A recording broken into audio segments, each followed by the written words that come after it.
என் சீடர்கள் இன்னொருவருக்கு வேலை செய்யக்கூடாது. தூக்கு மாட்டி தொங்கினா கூட 10 நிமிஷத்துல 5 நிமிஷத்துல உயிர் போயிடும். இன்னொருத்தருக்கு வேலை செஞ்சுட்டு இருந்தீங்கன்னா வாழ்க்கை முழுக்க தூக்க தூங்கிட்டு இருக்கிறீங்க.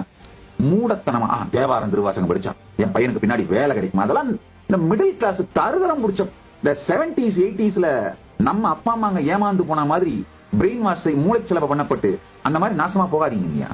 அந்த நாசமா போன ஜெனரேஷன் முடிஞ்சிருச்சு. வேலைக்கு போறதே தருதரம்.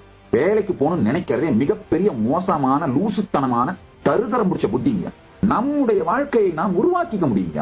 நீங்கள் உங்கள் கனவுகளை நிறைவேற்றுங்கள், இல்லை என்றால் வேறு எவனாவது உங்களை வேலைக்கு எடுத்து அவன் கனவை நிறைவேற்றிக் கொண்டிருப்பான். என் சீடர்கள் இன்னொருவருக்கு வேலை செய்யக்கூடாது. என் பக்தர்களுக்கு இது நான் அளிக்கும் குருவாக்கு. உங்க வாழ்க்கையை நீங்க பில்ட் பண்ணிக்க முடியுங்க. இந்த காலத்துல போய் இன்னொருத்தருக்கு வேலை செஞ்சுட்டு இருக்கிறதெல்லாம் என்ன சீப்பான தேர்ட் ரேட்டான அவுடேட்டட் லைஃப் ஸ்டைலு. தூக்கு மாட்டி தொங்கினா கூட 10 நிமிஷத்துல 5 நிமிஷத்துல உயிர் போயிடும். இன்னொருத்தருக்கு வேலை செஞ்சுட்டு இருந்தீங்கன்னா வாழ்க்கை முழுக்க தூக்க தூங்கிட்டு இருக்கிறீங்க. சாதாரண தூக்க தூங்கிட்டு இருக்கிறது.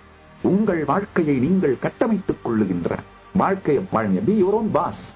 எப்ப பார்த்தாலும் தேவாரம் திருவாசகம் படிச்சா திருப்புகள்லாம் படிச்சா வேலை கிடைக்குமா? வேலை கிடைக்காது. ஆயிரக்கணக்கான பேருக்கு வேலை கொடுக்கிற ஒரு நாடை செஞ்சு வைப்ப. அதான்